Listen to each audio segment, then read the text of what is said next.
There's a moment in life when the person you've been performing for finally drops the mask. It can be tiny and ordinary, a stray comment, a misplaced photograph, a silence that stretches too long. But when the mask falls, the thing you've been hiding isn't just yours anymore. It becomes a visible absence, a question that can't be ignored. For me, that moment came on a slow Sunday afternoon over a cup of coffee that had gone cold. It was the day I realized my parents never truly knew who I was inside. It wasn't dramatic. There was no shouting, no slammed doors. The discovery arrived like a small, persistent leak. Quiet at first, then impossible to ignore. And when I finally saw it, I felt something I didn't expect. A strange mixture of grief and relief. Grief for what I had lost trying to fit their story of me.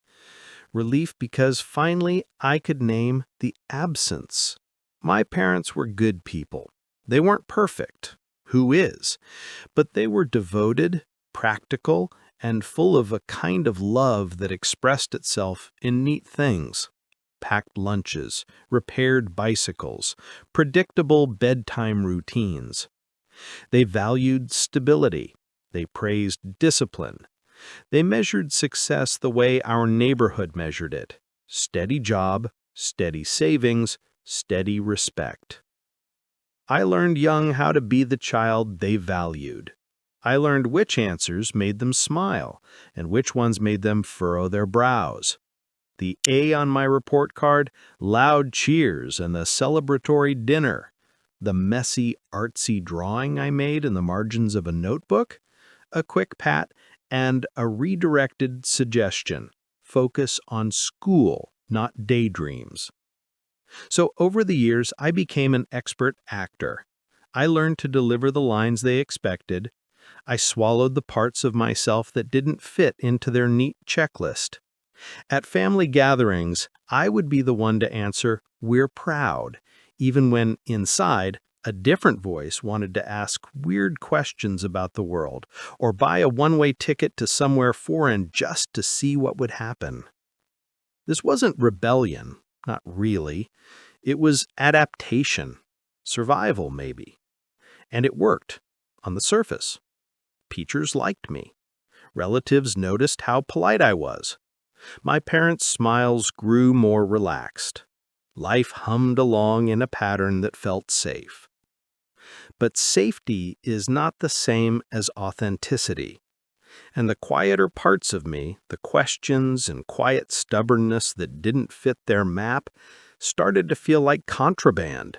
I shoved them into boxes, labeled them later, and told myself I'd open them when the timing was better.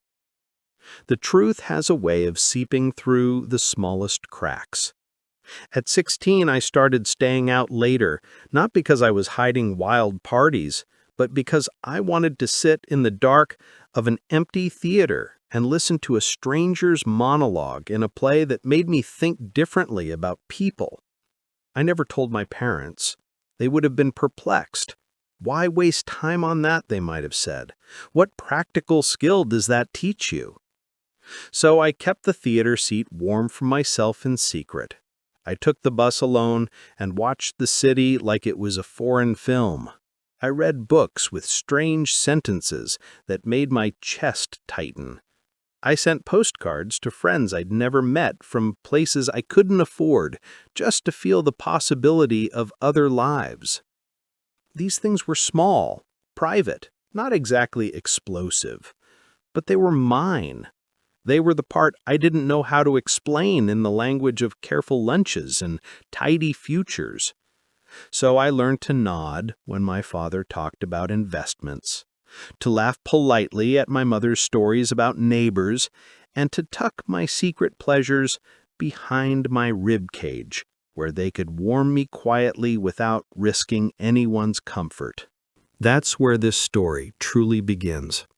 Not with who I was pretending to be, but with the first time I tried to tell them who I actually was and couldn't find the language that fit.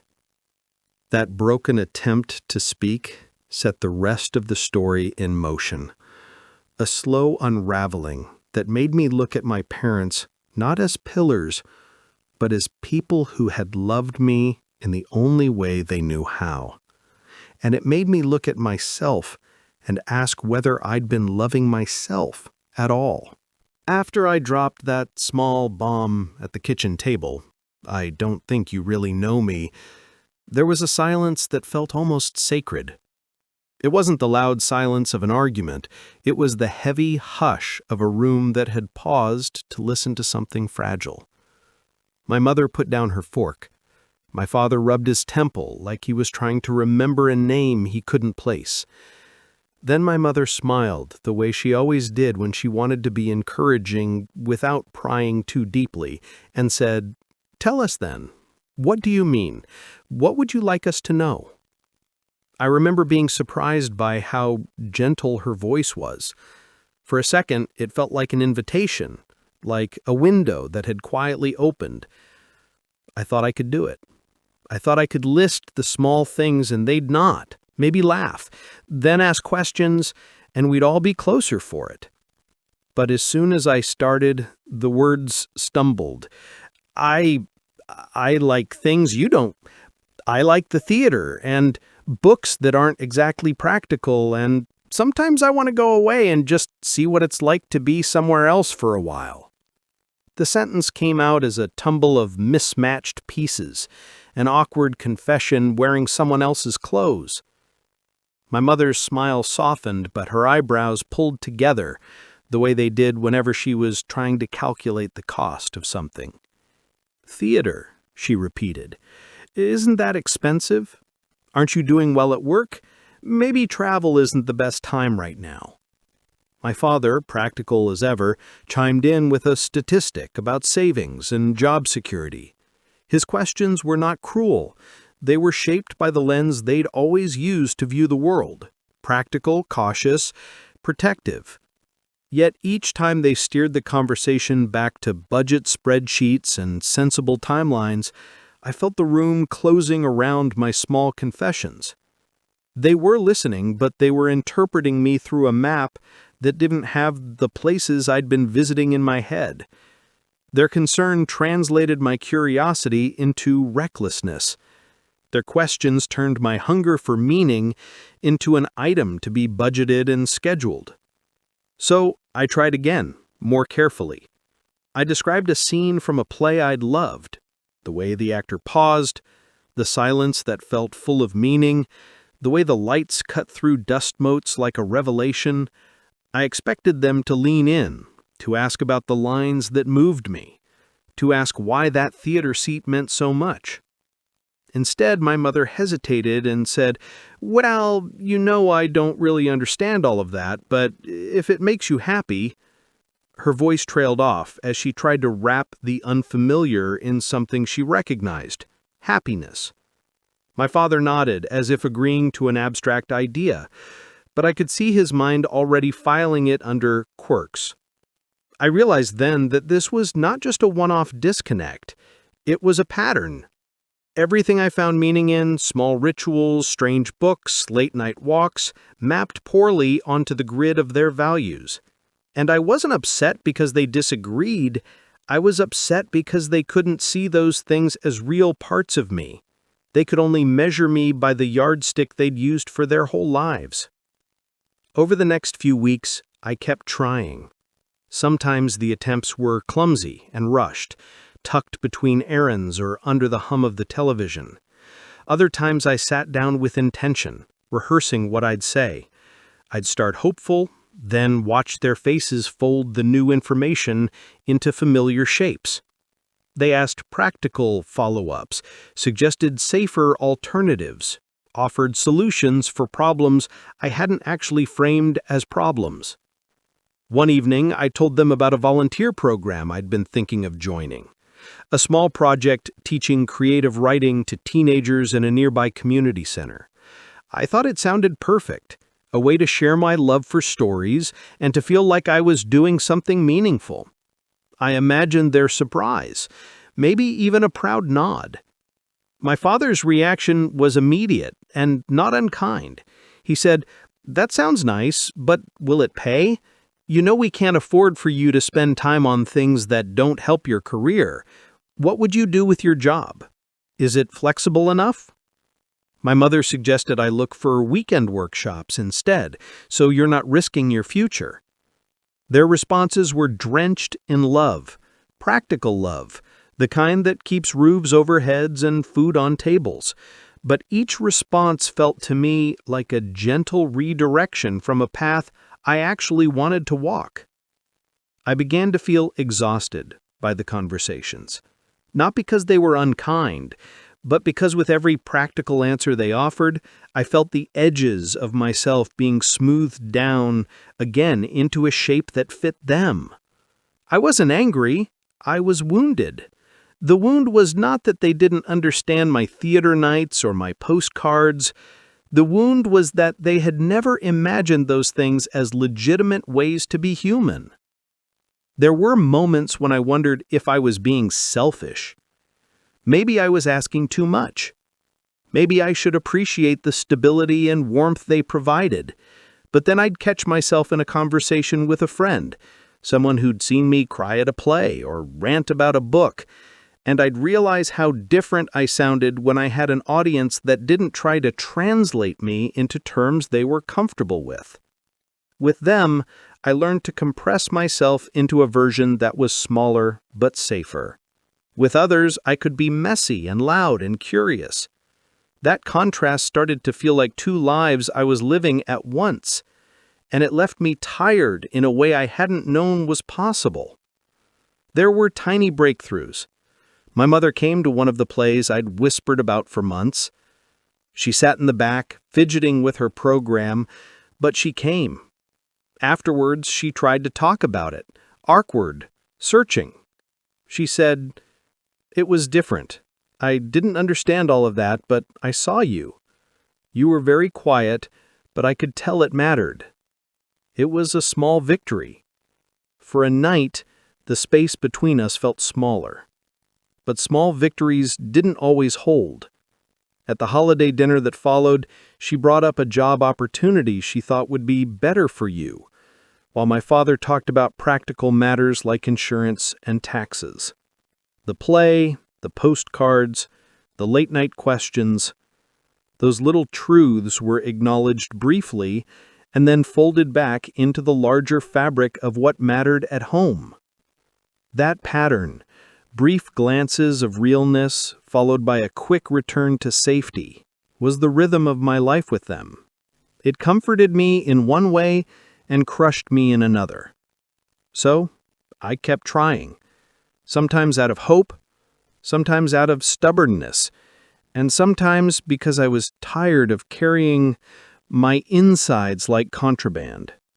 Each attempt revealed something new, that their love was steady, but not always the language I needed, that they were generous, but not always equipped to hold the messy corners of me, and that somewhere between those facts lay a painful truth I had to make peace with. Parents can love you deeply and still not truly know what's inside your chest. There's a strange erosion that happens when the people closest to you keep misunderstanding who you are. It's not sudden. It's a slow, almost imperceptible wearing away of conviction until the thing you once held with both hands starts to feel slippery. That's what happened to me. At first, it was small things. I'd put off telling my parents about a job that excited me because I knew their questions would narrow it into practicality. I wouldn't mention a book that moved me because their silence would press the voice back down. I learned to measure my words, to ration my true feelings like a secret dessert you only savor alone. But small things accumulate. They add up like pennies in a jar until you open it and realize the weight of what you've hoarded. Work became a mirror for the tension I felt at home. I found myself doing tasks without heart, applying my energy in ways that paid the bills but did not feed me. Colleagues asked me about promotions and benefits, and I answered predictably, because that's what was expected. Inside, I thirsted for something else: a class on creative writing, a weekend at a play festival, a tiny studio shared with other people who stayed up late arguing about art and meaning. I started saying yes to things I didn't want and saying no to things I did. It felt like living on a tilt, like balancing on a slanted floor where gravity was always pulling me away from myself. At night, I would lie awake and hold the image of another life: small apartment with mismatched chairs, the smell of instant coffee, a stack of theater programs by the door, friends who read poetry aloud and didn't apologize for it. I would imagine telling my parents about it, and them listening without turning it into a spreadsheet. I would imagine them seeing the person I was becoming and smiling with something close to understanding. Then morning would come, and the script would resume. My father would ask about expenses, my mother would remind me of the practicalities of life, and I would tuck my imagined life back into the drawer labeled someday. It's strange to realize anger and tenderness can live in the same chest. I loved my parents. I owed them for so many things: shelter, food, protection. But loving them didn't mean I wanted to be reduced to the metrics that comforted them. As the years wore on, the anger sharpened. I resented their well-meaning solutions. I resented how quickly they turned my strange joys into chores to be scheduled. I resented how they interpreted my curiosity as impracticality. Sometimes the resentment would flare into a short, sharp argument, a clipped sentence, a slammed cupboard, and then calm would fall like a sheet. But the calm wasn't peace. It was postponement. At the same time, there were tender moments that complicated everything. Once, my mother showed up at a small gallery where I'd displayed a piece with a group of students. She stood at the back, eyes teary, and mouthed congratulations to me, as if she'd been rooting from afar without knowing it. She clapped when I walked by. Later, she left me a note: "You were brave tonight." That note lived on my fridge for months.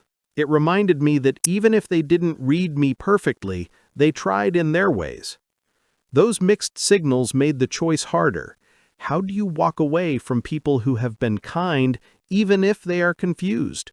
How do you hold your need for authenticity without breaking the fragile things they've given you? There's a turning point in most stories where the person who's been bending finally decides to stand. Mine came on a bleak Tuesday when I was 28. My job offered me a promotion, bigger title, bigger responsibilities, a small raise. At the same time, a small independent theater in another city offered me a chance to assist on a youth program for a season.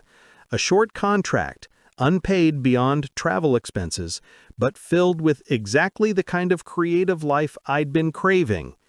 I sat at my kitchen table with the offer letter on one side and the theater email on the other. My mother called to ask if I'd thought about the promotion.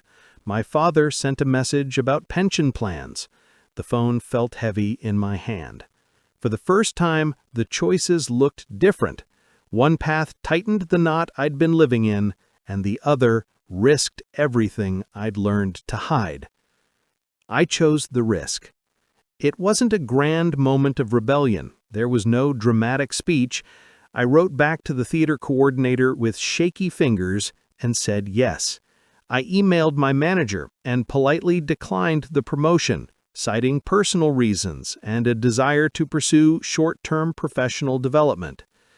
When I told my parents the news later that week, their faces shifted through confusion, fear, and a dull kind of hurt. "Are you sure?" my father asked. "What about your future?" My mother began listing practical concerns before I'd even finished the sentence. They were not angry. They were frightened for me. And in that fear, I recognized their love, clumsy and rooted in survival, but love nonetheless. I felt both liberated and terrified. Saying yes to myself felt like stepping off a cliff with a rope and hoping it would hold, but I also felt the first flush of relief I'd known only in whispers. The theater season was messy and beautiful. I learned how to choreograph workshops for kids who had never held a script. I sat in late-night conversations with actors who were bafflingly unapologetic about their strange careers. I lived in a shared flat that smelled of cooking oil and paint, and I loved it fiercely. But home followed me like a shadow. Calls from my parents were full of small updates and subtle worry. Every time I told them about my day, I watched their faces try to translate my joy into grammatically sensible form. So you met some nice people. You did something useful. Their attempts were earnest and often a little awkward. Sometimes their words stung. "When will you look for something more stable?" my mother asked once during a call, and I felt a flare of old friction.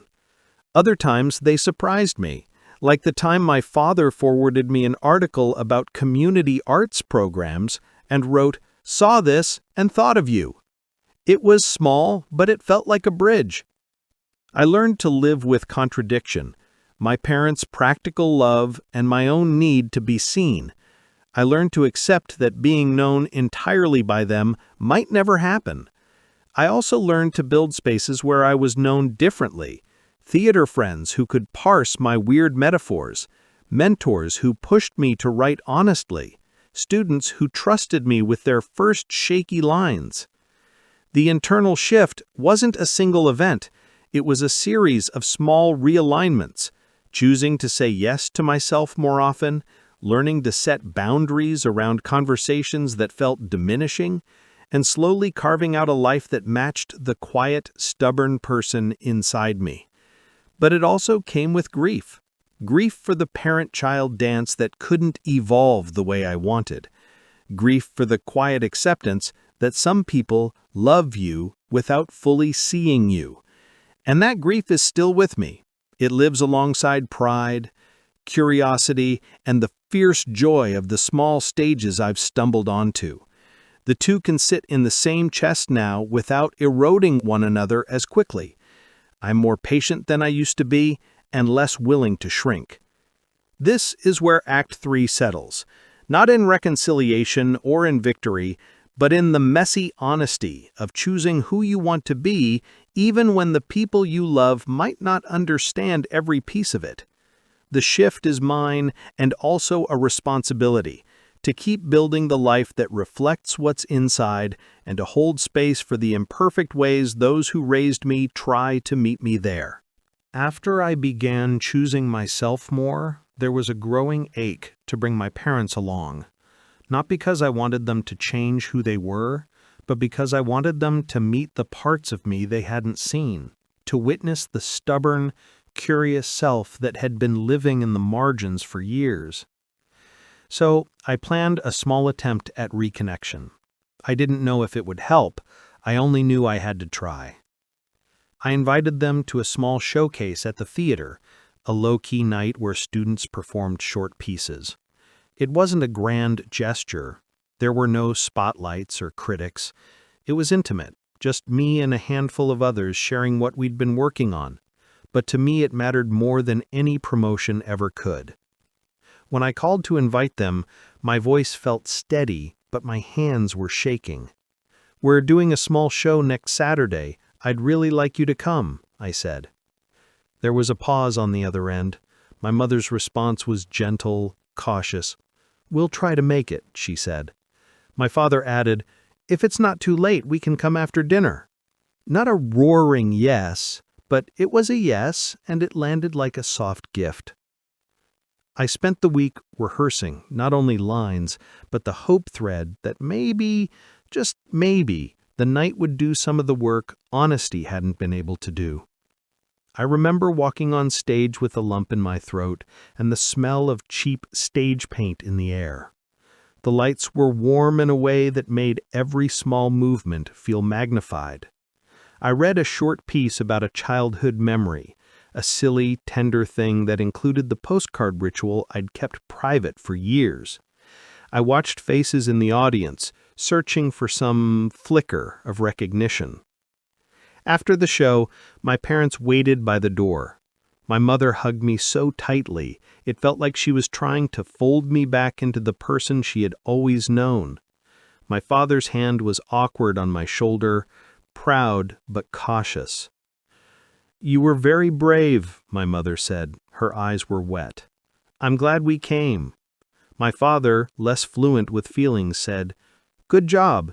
It was different." Different. That small word hit me like a sunrise. I wanted so much more than different, but different could be the first step toward something larger. We went for tea in a small cafe down the street, and for a moment conversation flowed easily. Neighbors, food, the weather. Then, between sips, my father asked, "Are you thinking of doing this more often? Could this turn into a proper thing?" I wanted to say yes in the way he'd hear, "Yes, I will earn and be steady." Instead I said, "I don't know yet. I'm trying to see where it fits." The answer was honest, but incomplete. My mother nodded slowly, trying to measure the future with her own yardstick, while my father looked like someone simultaneously interested and puzzled. The gentle praise warmed me, but I could sense that the map they used to navigate life hadn't expanded much that evening. A week later, I decided to take another step.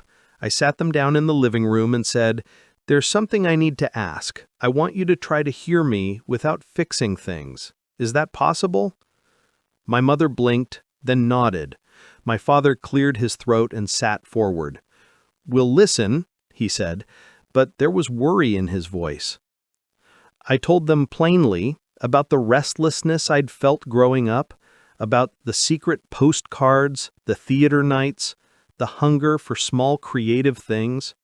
I told them about the promotion I'd declined and why I'd made that choice. I tried not to be defensive. I wanted to be clear. My mother listened with both hands folded in her lap. My father's jaw tightened at times. When I finished, the silence that followed was heavy. Then my mother spoke first. "We didn't know," she said. "We thought you were happy. You always seemed so steady. I tried to keep it that way. I didn't want to worry you. I thought it would be easier." Her face shifted into an expression I'd rarely seen, conflicted tenderness. "We're not perfect parents," she admitted. "We never knew how to teach you to ask for different things. We thought our way was the safest." My father leaned back and sighed. "I worried you'd choose something risky and lose what you had. I see now you were trying to find what mattered. I'm proud you were brave enough to try." For a moment the room softened. I imagined a future where the map between us grew a few extra streets, a couple of new territories mapped out by questions rather than assumptions. I wanted to believe we'd reached that place. But then my mother added with a careful tone, "We just worry about your security. Teaching is lovely, but it's not exactly stable. We want you to be safe." Her worry was familiar and real. It was not rejection, but it was a boundary. They could empathize, and yet their first instinct was still the same practical love. The conversation didn't end in fireworks or in full reconciliation. It ended in a brittle kind of truce, acknowledgement without full understanding. After that evening, things changed in small ways. My parents asked more questions, clumsy ones sometimes, but they asked. My father forwarded me articles about arts funding and community programs. My mother started keeping a small folder of theater notices on her kitchen table. They didn't suddenly become fluent in my language, but they tried to learn a few words. There were setbacks, of course. A holiday dinner would revert to old scripts about savings and jobs, and I would feel the old squeeze of being reshaped. There were times I felt unseen again and wanted to run back to the theaters and the friends who already understood. But there were also moments that were tender and new. a text from my mother after a rehearsal saying she'd thought about a line all day, or my father calling to ask if I needed a hand moving a set piece. The reconnection attempt did not fix everything. It didn't erase the years of being misread or the quiet compromises I had made. It didn't transform my parents overnight into people who would always understand. But it did create a new pattern: conversation instead of assumption, questions instead of prescriptions, a little more space for the messy person I'd become. So the outcome was imperfect and real. We learned to live with contradictions, love that protects, and a self that yearns. The fight wasn't with them alone, it was with a whole inherited way of seeing the world. And while I still carry grief for the full understanding that never came, I also carry gratitude for the small steps they were willing to take. That, for me, is what reconciliation sometimes looks like.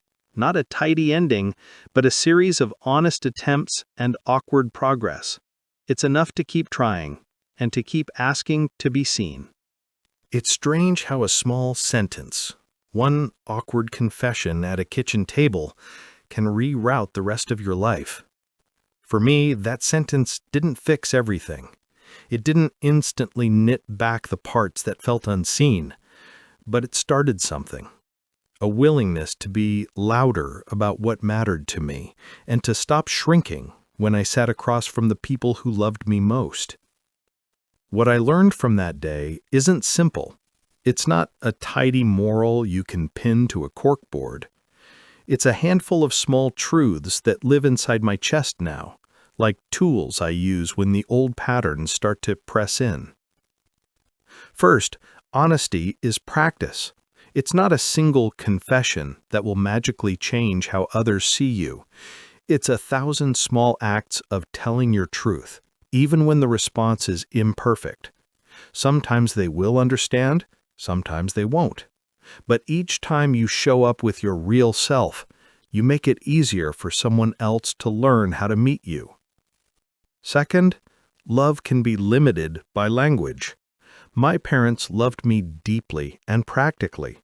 Their instincts were to protect, to map risk, to measure stability. That kind of love matters. It kept me safe in many ways. But it didn't always speak the language I needed to be seen. Recognizing that didn't make me resentful, it made me compassionate.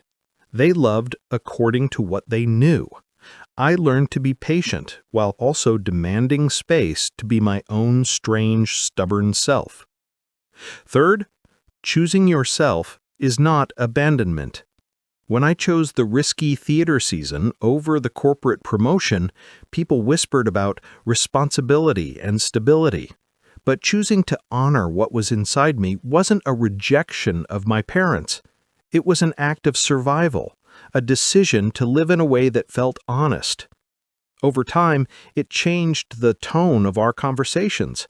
It didn't erase the old patterns, but it opened windows where previously there had only been walls.